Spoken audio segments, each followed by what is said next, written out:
Selamat pagi dan selamat datang kepada seluruh panelis dan peserta diskusi nasional Ruang XY ke-11 dengan tajuk Tantangan dan Peluang bagi Perempuan dan Anak Muda di Komunitas Penambang Skala Kecil saat Pandemi. Tujuan dari kita berkumpul dan berdiskusi pada pagi hari ini adalah untuk mendapatkan masukan, saran, serta secara bersama-sama kita dapat menentukan tindak lanjut dari hasil kegiatan ini dalam bentuk strategi, rencana, program, dan target ke depannya. Kita perlu bahu-membahu bekerja sama dengan seluruh pihak untuk mencapai tujuan sesuai dengan yang dicita-citakan sebenarnya, bahwa kegiatan pertambangan memberi kontribusi pada daerah, pada perekonomian masyarakat, dan tidak memberikan dampak pada lingkungan dan tidak membahayakan kepada para penambangan tersebut.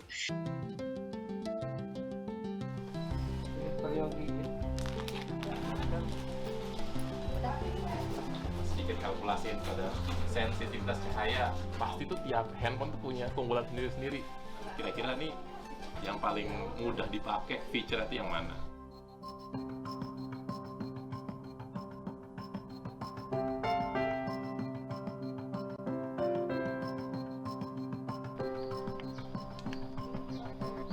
Jadi tampilannya seperti ini, nanti Bapak dan Ibu bisa memilih salah satu foto untuk kita lihat. Jadi walaupun harga emas naik sejak adanya pandemi COVID-19 ini, harga kebutuhan sehari-hari seperti kebutuhan sehari-hari di rumah, kebutuhan makan dan pangan naik secara drastis. Orang tua kami pun harus cukup bekerja lebih keras agar bisa memenuhi kebutuhan harga tersebut. Kalau dampak dari COVID-19 ini sangat berdampak sekali terhadap kehidupan masyarakat Desa Rangantate, dan ini juga berlaku bagi keluarga saya.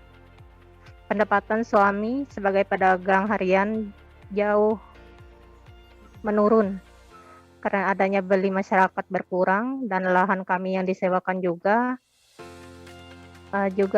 mengikuti penurunan hasilnya. Hal ini disebabkan oleh penambang tidak banyak seperti dulu. Saat pandemi kami tidak bisa mengikuti tambang lagi. Juga lokasinya tidak memadai. Cuman hari-harinya saat pandemi sekarang kami hanya beraktivitas sebagai petani dan pekebun. Ya, belajar untuk pangkas rambut itu, Kak. Oh, baik. Oh, berarti untuk sambil mengisi waktu ya, sambil COVID ini ya, Mas ya. Sambil membantu-bantu untuk sambil belajar juga. Oh, baik. Namun setelah wabah COVID-19 melanda, harga mangan turun cukup drastis dan permintaan atas mangan sementara dikurangi karena perusahaan penampung sempat menutup kegiatan usahanya untuk mencegah penularan COVID. Usaha sampingan kami pun seperti beternak dan berdagang mengalami penurunan karena lesunya ekonomi secara global.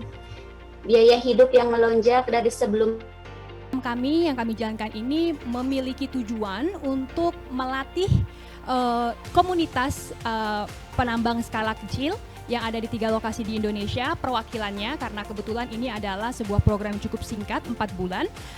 Dan kami ingin mengharapkan dari pelatihan, kemudian mereka masukkan foto dan juga video, mereka bisa menceritakan realitas mereka, dan kita di sini hadirin yang hadir pada hari ini bisa memahami dan mengerti bagaimana dampak pandemi COVID-19 terhadap kehidupan para penambang skala kecil. Banyak Pak Nuge. Selamat siang seluruhnya partisipan yang sudah hadir dan juga para penanggap yang sudah siap, saya pastikan, untuk menanggapi hari ini di sesi diskusi kita. Ke perempuan, sementara pekerjaan yang berbayar relatif tinggi itu diberikan kepada laki-laki, dan perlindungan atas pekerjaan itu lebih difokuskan ke laki-laki, sementara perempuan karena tidak dianggap sebagai pemeran utama di dalam pekerjaan itu tidak terlindungi. Nah, disinilah kita perlu untuk memperhatikan juga antara kesetaraan antara laki-laki dan perempuan dari persepsi gender. Kita harus benar-benar menerapkan targeted intervention ketika mau mencoba mengimplementasikan solusi untuk memperbaiki kondisi para penambang lokal atau community lokal di sekitar area pertambangan rakyat itu. Kenapa koperasi ini penting? Karena koperasi inilah sebagai landasan utama untuk legalitas. Dan legalitas ini akan larinya kepada formalisasi. Jika saya memiliki satu pengalaman dari satu koperasi perempuan yang ada di lokasi proyek kami di Minahasa Utara, kelompok koperasi yang dibentuk oleh ibu-ibu ini perkembangannya luar biasa. Aspek sosial biasanya yang menjadi perhatian khusus karena dampaknya juga bisa kena kepada berbagai pihak, terutama perempuan dan anak-anak biasanya seperti itu. Kami di sini DPRD sama posisinya dengan masyarakat karena kita adalah wakil masyarakat. Apalagi bukan pengambil kebijakan dalam regulasi tentang pertambangan ini. Tentunya kalau para legislator di daerah ini juga menyuarakan hal yang sama dan bisa didengar oleh pemerintah pusat, saya kira semua yang dicita-citakan oleh semua pihak, bagaimana pertambangan atau industri ini menjadi sesuatu yang sustainable. Saya mendapat kesan bahwa yang pertama, ada perhatian terhadap para perempuan Indonesia yang bekerja di suatu tambak. Perhatian ini tentunya akan sangat baik bagi perkembangan ke depan. Ya, kalau kita lihat ya di BUMN, direksi perempuan sudah mulai masuk ya. Sebagai misalnya di PTBA yang tadinya tidak ada direksi perempuan, sekarang ada 2 perempuan menjadi direksi yang baru. Nah, itu yang pertama. Perhatian ini sangat penting karena ini adalah satu titik tolak untuk kemajuan para perempuan Indonesia. Saya langsung akan bacakan saja mungkin pertanyaannya kepada panelis yang ditunjuk. Untuk pertanyaan pertama, kita punya pertanyaan dari Ibu Nabila Harahap dari WIMES sendiri. Apakah pemerintah khususnya dari SDM ataupun menjawab Stefani, jadi sebenarnya sosialisasi terhadap pertambangan rakyat ini sudah sering kita Dari Sarah ya? Iya. Oke.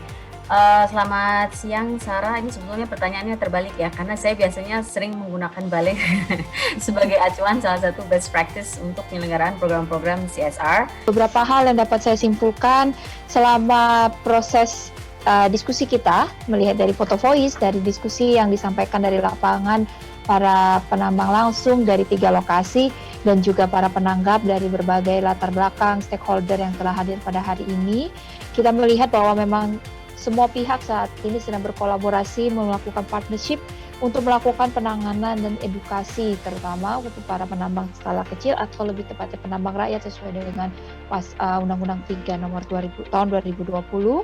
Dan berakhirnya sesi tanggapan dari pemangku kepentingan tadi, maka berakhir juga rangkaian Ruang XY ke-11 yang terselenggara atas kerjasama Women in Mining and Energy dan Yayasan Tumbuh Cinta dan didukung penuh oleh Extractive Global Pragmatic Support Award. Tidak lupa kami mengucapkan terima kasih banyak kepada seluruh pihak yang telah mendukung terlaksananya acara ini. Akhir kata kami ucapkan, maju terus perempuan Indonesia, sampai jumpa di Ruang XY berikutnya.